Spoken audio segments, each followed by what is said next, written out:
Hello. Hi. I was thinking about doing a video explaining the work process behind a specific page, and I found a page that I recorded the layouts, at least part of the layouts, and the sketching and the inking of, and it's this page. So I think we'll do a narration of it. What is this page? What is it from? It's from Helix Sky. It's one of the recent pages I've done, and this part that I'm doing right now is the layout. I've already finished, I think, the general thumbnail of the page, and I'm just refining the layouts now. I'm doing the more correct anatomy and mannequin posing of the figures here. So this would be the underlying sketch phase for later inking on top of, right? This will be the first phase will be the layouts. It's more the positioning of all the characters and figuring out the background, basic like background stuff. But it's not even sketching yet. It's just doing the Composition? composition is already, I think it's done because you see it in the background here. Mm-hmm. But you'll see that I'm not really doing the details of the characters. I'm not really doing the costumes and faces and anything like that. It's just like, it's like, if you know, there is a software named Poser, I think it is, Mm-hmm. 3D software that you can like move around the bodies and figure out shapes of anatomy and gestures. So it's basically something like that. I'm just doing the poses of the characters. So it's just a mannequin. You don't see the face in this specific stage. I think I used a reference here from a parkour move, specific parkour move. Mm-hmm. I don't remember the name of the move. It's just when you run into a wall Okay. and then you stop yourself with a hand on the wall, and then you do like a flip. So it's probably And called like hand plant 360 or something. it's probably, yeah, probably has a weird name. Yeah, but it's I saw a YouTube video about this specific move, and I just stopped it at a few points during the movement and just used it as a reference. So I like doing it's like animation, but it's on a single page. And it's working on, I think it's working on the design of the page and on the movement of the characters. You see here that I'm moving stuff around, so Yeah. it's not, it nothing is completely set up in the correct location here, but it almost is. I'm just refining it. I'm doing the figures, the anatomy more correct, and moving stuff a little bit. You see that I'm doing the gestures of the characters, but I am thinking about the design of the page as well at the same time. Mm-hmm. So here I'm doing some smaller panels because it's a double page spread. Yeah. I am doing the basic anatomy of the hands, here in the layout stage, And because at some panels needed the hands to be like in specific gesture to emphasize some part of a story. I noticed you're using like a Loomis head or some sort of head template. Yeah, it's not a Loomis head. It's a template that I developed myself. It's based on a Loomis head, Yeah. but it has, so the Loomis head has it's a circle that is cut in the two sides because our skull is not a circle, it's more flat on the sides. But I added I I like it when you see clearly that the eyes are a bit um,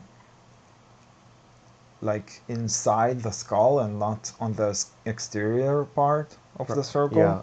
So I add just a little cut there. You Right. see it here, Yeah. which is cutting the circle a little bit. Yeah. So it's just something, a mixture of the Loomis head and something else, but it's an indication for where to start where to draw the eyes, the nose, and the mouth. Mm-hmm. So you see it here. The eye is a little bit inside the Sunken. skull. Yeah. Yeah, sunken. That's the Like the word. like in reality. Like in reality, Because in but manga, the problem it's a bit with more exaggerated yeah, the because problem with manga eyes is always that they look painted on top of a sphere, yeah, or yeah. Some manga artists, I think Otomo do it perfect. He knows where the eyes are supposed to be exactly. yeah. But yeah, some of them look a little bit flat. Mm-hmm. It's just a method I developed to help me know where to place every part of the face. You see here that I'm doing the lines and erasing a lot. Right. It's just because I'm refining it. It's a little bit like sculpting. Mm-hmm. Could be a little bit like sculpting. I think here I tried something else with the eye, but erased it. And then I wanted the face to be the face of the character to be a little bit angry, but also very engaged because it's a chase scene. It's a Yeah. What's even this? though What is? Oh. yeah, even though it's partially blocked by the glasses here, Mm-hmm. it's just like part of the design of the character. It's based on the belay glasses, Right. but it looks a little bit different. So here you can see the way I draw the lines for the hand here, and I try to figure out everything in this stage, in the sketch stage, even though you'll see in the inking stage that I do deviate from that a little bit. So I try to keep it a little bit loose, but to make decisions about the lines. So I'll know what to do when I ink.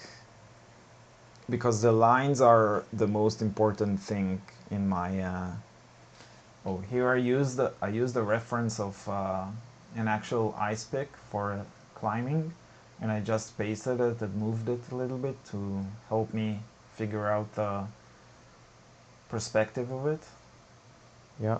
You see that I shift things around a lot? Yes. Yeah. Pulling I'm and pushing. yeah, and I draw something, and if I'm not certain about it, I move it a little bit, You wiggle or it to see if you yeah. can find a better And I also do rotation a lot and mirroring. mirror Mm-hmm. a lot of mirroring because it helps you see the artwork in a different, like it resets the eyes a little bit, resets the brain. Yeah. You see it in a different way. Sometimes it looks, when you mirror, it looks It's very awkward, or strange. Yeah, yeah, it looks strange. It helps you pick up on things that would are not standing out to you anymore. yeah, Like you said, it refreshes your outlook your on the brain, yeah. piece. Sometimes anatomy, you start drawing something and then the anatomy looks weird, and then you switch, you mirror it, and then you understand what's the reason for that. Mm-hmm. This page is interesting because I think I've done some of it during the live stream. So, oh, and also sometimes I do the different colors for everything. So you see here reds and greens for the characters, because it's very complex, the layout of the page, and I have two characters on top of each other, so it helps me understand what I'm doing when I'm inking. Here I'm drawing the nose, and I'm using a mirror here, and the final image is not going to be mirrored. I had an idea here of doing the two characters, because it's a chase scene between two characters, and I'm gonna do half as one character and the other half as the other. Oh, nice. But in order to draw a face in the front, you can't just do one side of it, because it's hard to understand how the face will look, and it's gonna be awkward if you're only Especially if doing one you're side. connecting it to a different face on the other side. Exactly. So I had to use a mirror line automatically. Like, it's just a tool. Every software has it. Just a mirror line, Yeah. just to see the face. So here I'm indicating what line I want to do dashed, and what line I'll do a complete line. It's very loose. It's not like, that's the idea about sketching, because when I sketch, I don't, I almost know where the line is gonna be, but it's like 90%. It's not 100%. When did your noses? When did you develop this sort of like cat nose style for people? I think BioRipple, where Do you where remember it how it came started. about? Oh no, maybe Mycelium Sip even, Yeah. because the main character had some sort of a cat nose. I I think I started looking at faces with planes, like seeing planes, and then I thought about cutting the face to in different areas to indicate the shape. Mm-hmm.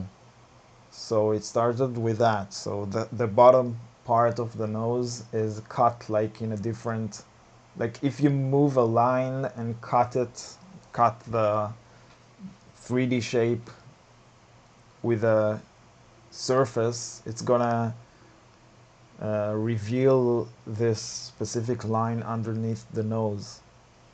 So it looks like a cat nose, but it's a human nose that has a line to indicate the different planes, Right. more So or less, the line is sort of like delineating between the top part of the nose and facing the up bottom. and the Yeah, bottom that yeah, faces down. yeah.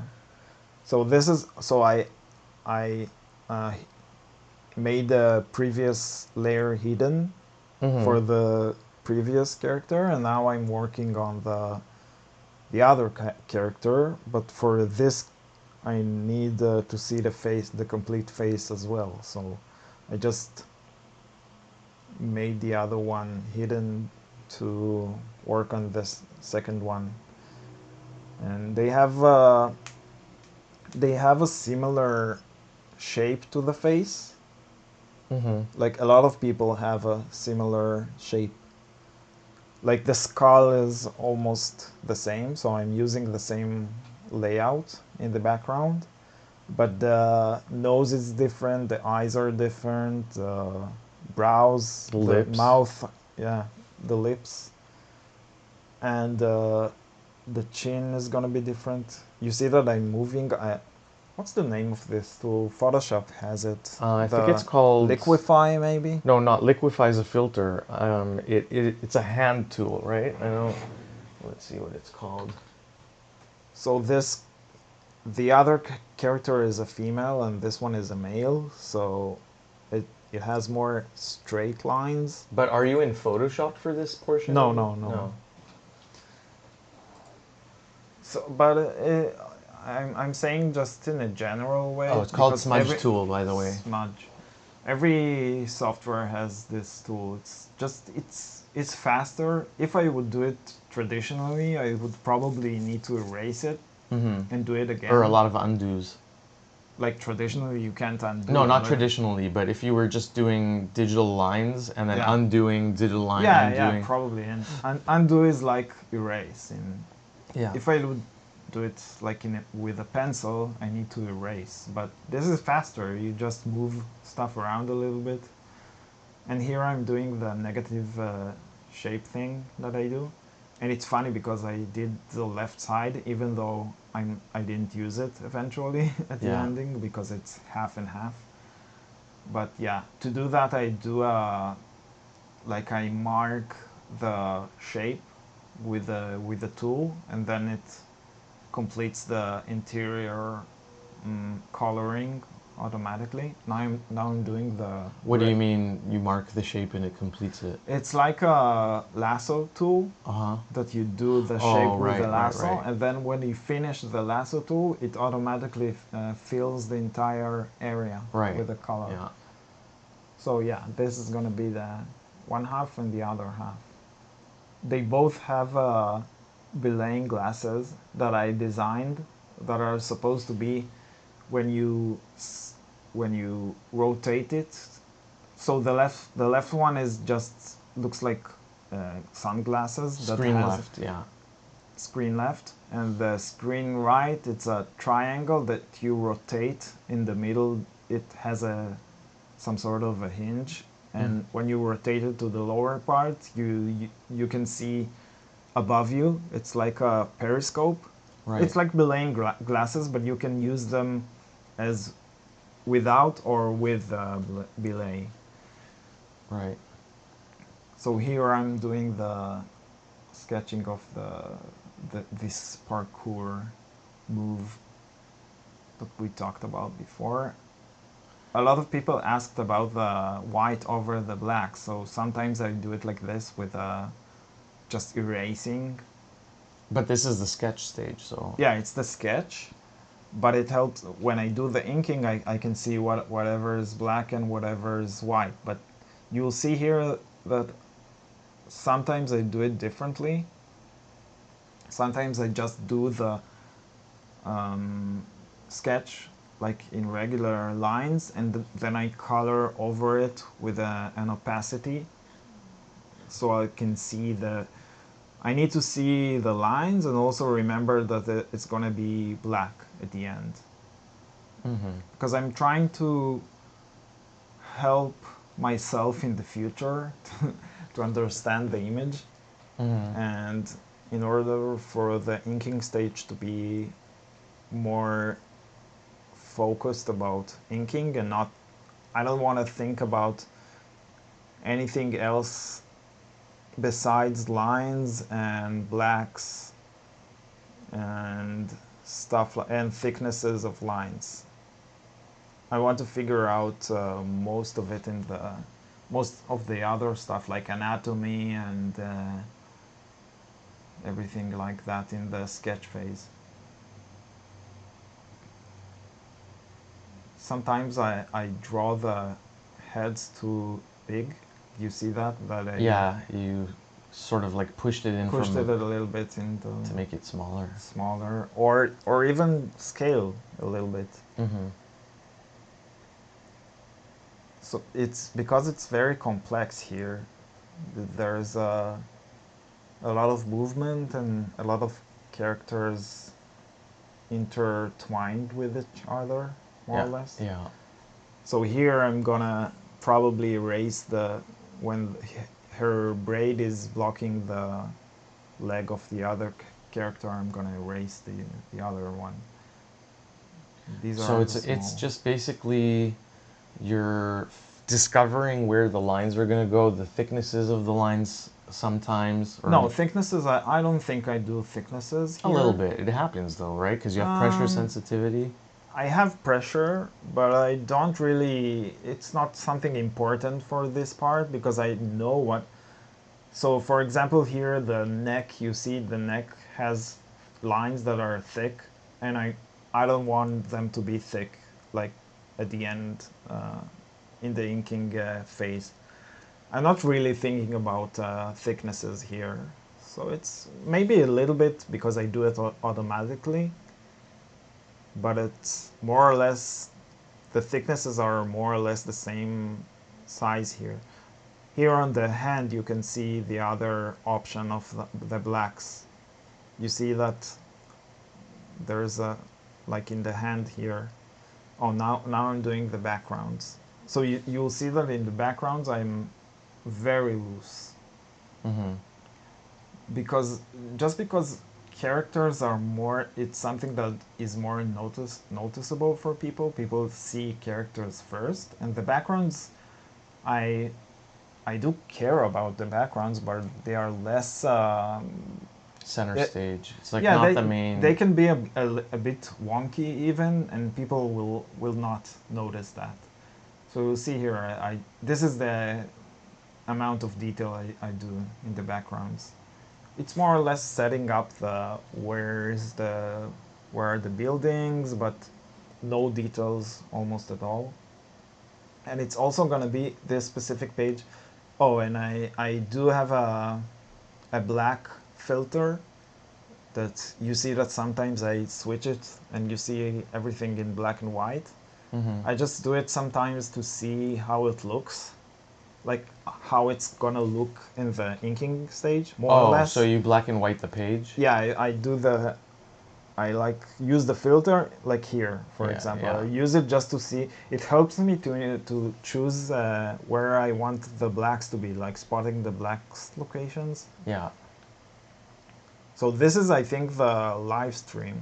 It just looks so. There's something so beautiful about the parchment paper on top of the printed sketch. It makes everything milky a little bit, like diffuses Mm, the light, yeah.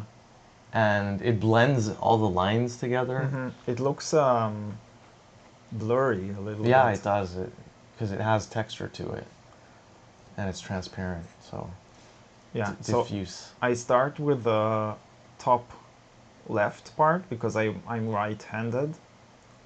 Oh, Mm-hmm. we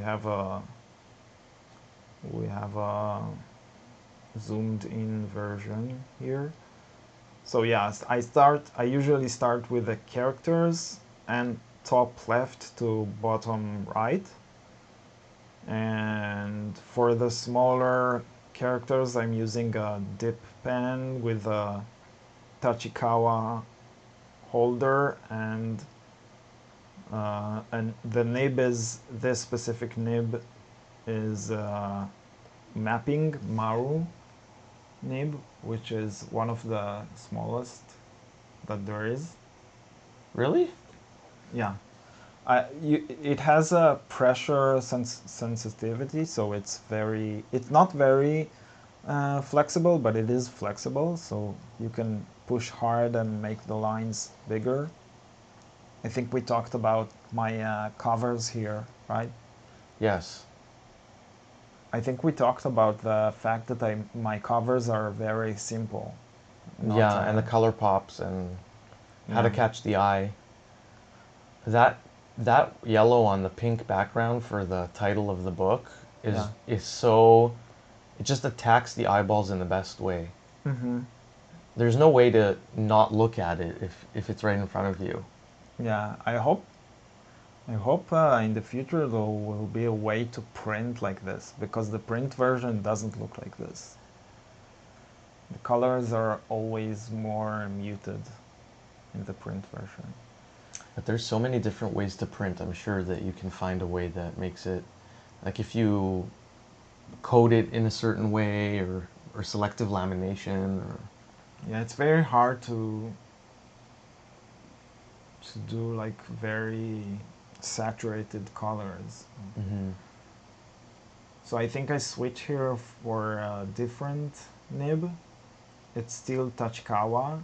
The holder is still Tachikawa, but it's the bigger sized nib. It's a Zebra G nib. I think it's the most used one in Japan for mangakas. And it's very, very flexible. You can do very thin lines, even though you can't really do the thinnest lines like with the mapping nib. Yeah. You can do pretty much thin lines and very, very thick lines as well. Like If 2 millimeters thick or not that thick? Yeah.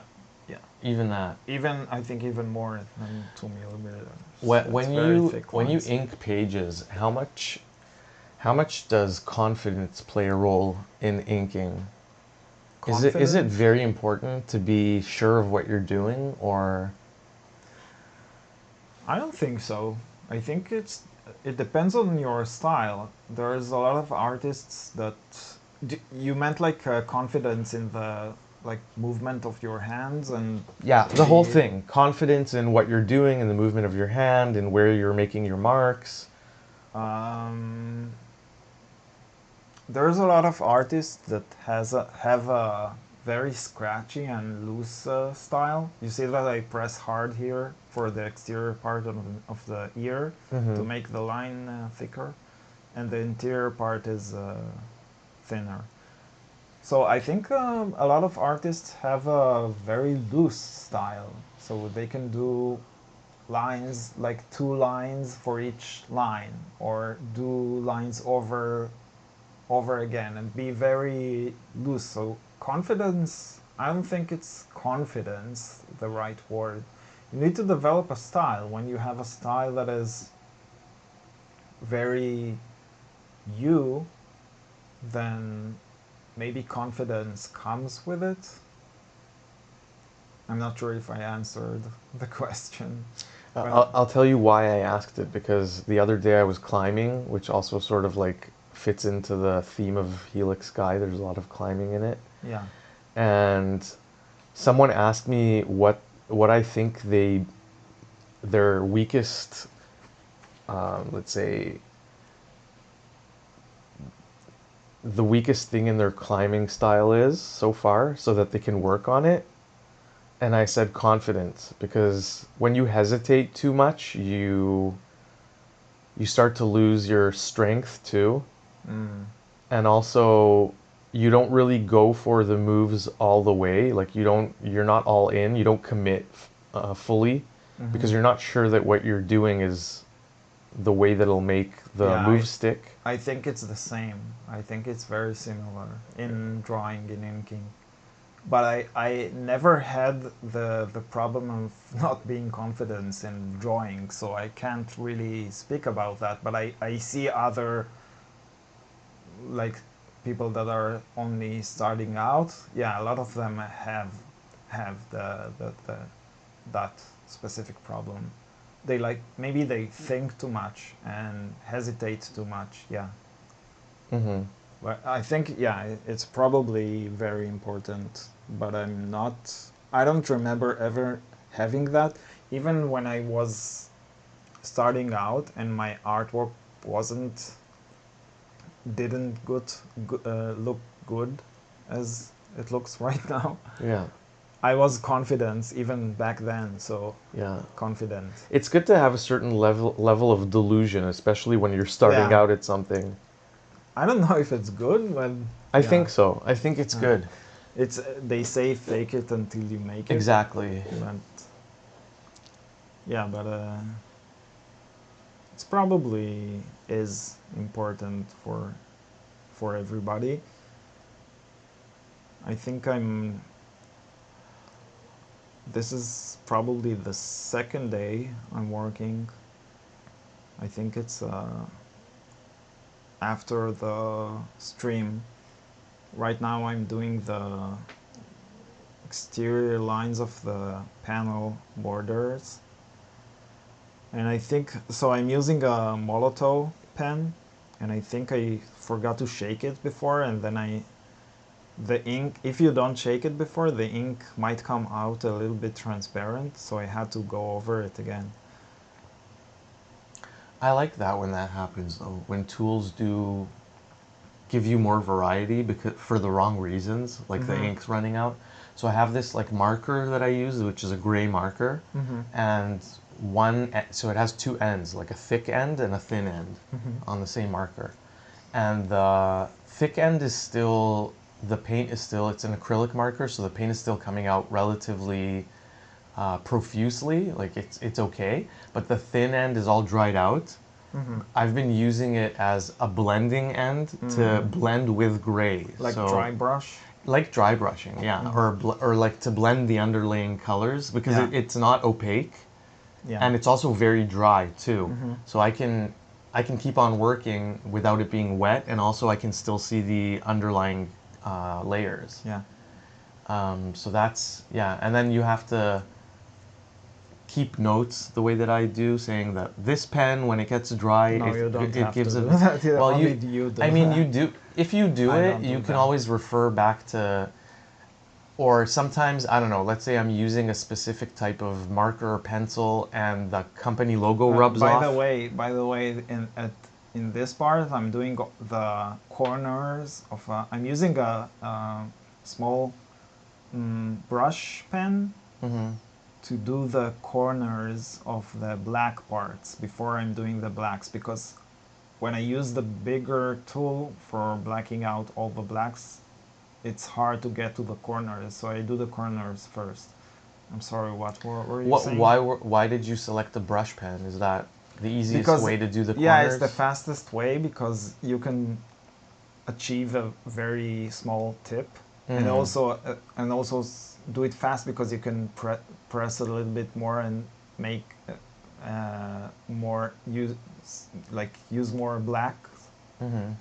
So you can do bigger area and smaller area with the same tool. Right. But not like I can't like color all the black parts with this tool because it's gonna take forever because it's a fine tip brush. I stopped you in the middle of saying something before. It wasn't important. I was just saying that sometimes, let's say I use a pencil for a year or so and the brand name rubs off. Yeah. And then you don't remember, and you really end up liking it and you don't remember where it's from. So if you don't keep notes. I don't keep notes, but I remember. If it's important, I remember it. Yeah. If it's not, it's probably not important. Also nowadays, I feel it's so easy to just ask one of the AI agents to sort of give you options for something that you're looking for. Yeah, yeah. It's actually pretty good. It's gotten way better than it used to be, even in the past year. So you see that I'm doing all the tips of the black areas, and if it's a very small area of black, I'll complete it. And now I switched to a slightly bigger tool. It's the Molotov again. And I'm doing the corners of the black areas because I know with the bigger tool I won't be able to get to the corners, so I start with the corners. So you'll see that I'll do all the exterior lines of the black areas. Have you ever tried to use a really big calligraphy brush? Yeah, I have a parallel brush. Yeah.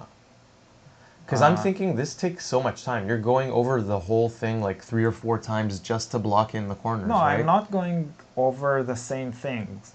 I'm like I did the small corners. Now I'm doing a little bit bigger corners and all the exterior parts of the blacks.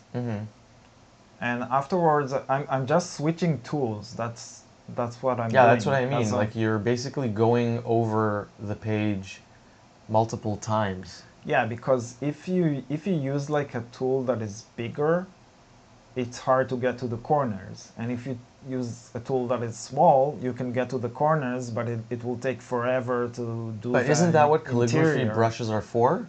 to be able to do really, really tight points and also really flat surfaces. Yeah, but then it's okay. This is the satisfying part. Yeah. When you do the black.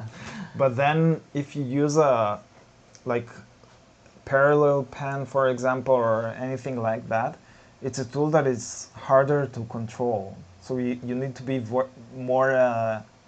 Your brain need to work harder in Right. order to think about what you're doing at each part of the process, and it's probably more time consuming than doing it like this, like I'm doing it here. Right. So here I switch to the middle sized tool. It's another Molotov, but a bigger, wider, Yeah. and I'm just doing all the rest of the areas, and here we'll switch to regular speed, Yeah. just for the satisfying part of the. So I basically I start with the corners, move to the bigger corners, then I switch to the big Molotov tool, and then I do all the rest, like combining everything and just filling out all the black areas. But for the spotting the black, like choosing where the blacks are gonna be, it's in the sketching process. It's not in here. Mm-hmm. Now I'm doing so I finished all the characters and all the blacks, and I move to technical pens and I do all the architecture and the background for this specific scene. So I usually start with the thicker one and switch to and like gradually switch to thinner and thinner pens. Which is the opposite of the corners of the black, starting with the Yeah. thin and going to. Yeah, because the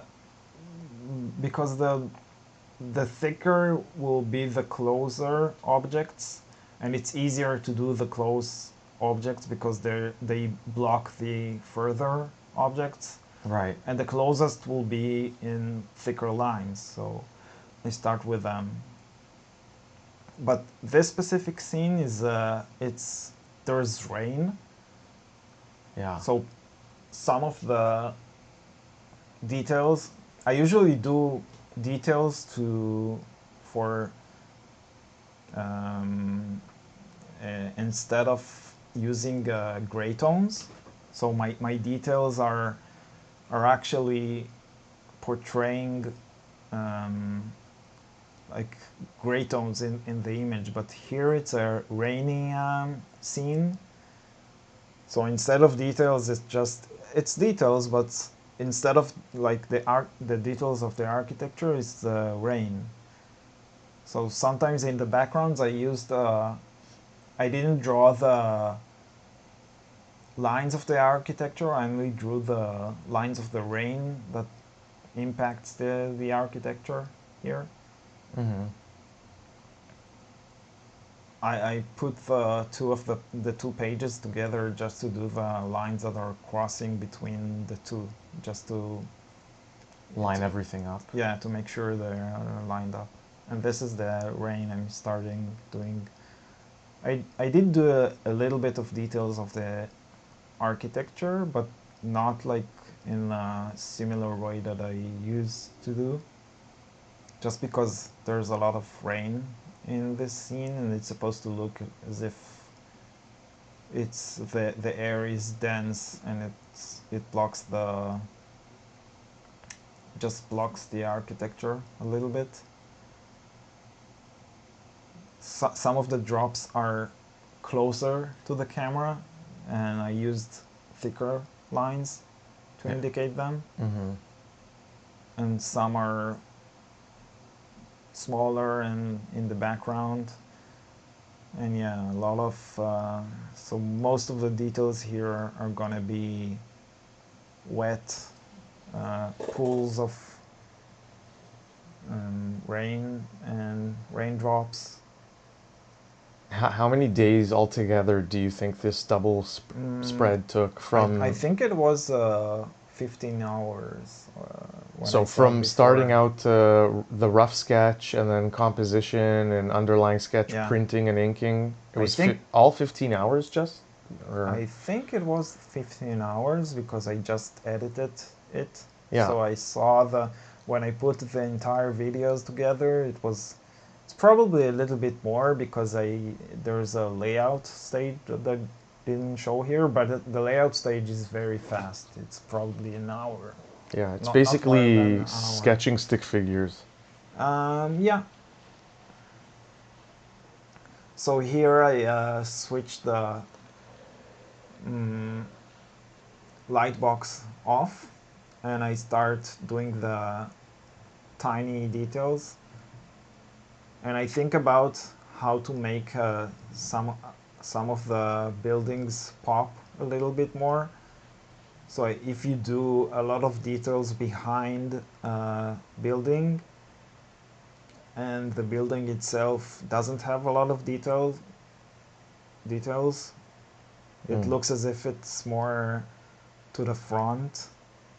Mm-hmm. It gives it more three-dimensionality. So this is a stage where I think about the midtones more. Like what I want to push to the front, what I want to push to the back. Yeah. Like variety of details on the page is very important. If you do everything in a lot of details, it's gonna feel flat. Right. And if there is not enough details, it's also gonna feel flat. So you see that I leave a lot of areas completely white. Like Yes. on the characters, for example, it's very important. Like the leg doesn't have any lines on it at all. And his backpack and all the black areas are I know you only use black. dashes a lot to indicate like less intense lines. Yes. But do you also do dots ever? I've never seen you do like Yeah, pointillism or. I do dots. It's hard to see here, but the dots is line that is even less strong than dashed line. Right. So I use it for hair. Like she has. Stippling. Yeah, like a 5 o'clock shadow, shaved and a little bit of growth. Yeah, so for here, it's hard to see, but you'll see it at the end when I show the complete page. Like the hair, she has like a part of the hair that is shaved, Stubble. Mm-hmm. that is shaved. Yeah. So to indicate the difference between the shaved hair and the skin, I do it that Dots. dotted Mm-hmm. line. I started doing that because it came from architecture actually. In architecture, when you that's an interesting part as well that I think I need to explain here. So this is a carbon paper, a white carbon paper, and I use it to draw the white lines over the blacks because the black is blocking all the light from the light table, so I can't see the lines that are on the black areas.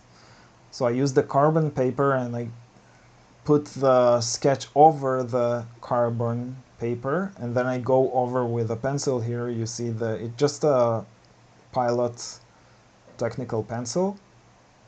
I just go over the lines in white, and the carbon paper is transporting the lines Transferring, yeah. transferring the lines to the paper here, and So here I do it. then you can see where your lines are supposed to be, and then you go over it with a white Yes. gel pen. Or Yeah, then I can see where the white lines, because I couldn't see it from the light box because the blacks are blocking the light. And you can see it here. I take off the carbon paper and then I just turn off the light box again just to see the page and you can see the whites over the blacks. But this is just the white from the carbon paper. It's just a powder. So if you blow on it, it doesn't stick to the paper. So Yeah. I have to go over it with another tool with a white line. So recently I'm using the gel liners from Sakura. Yeah.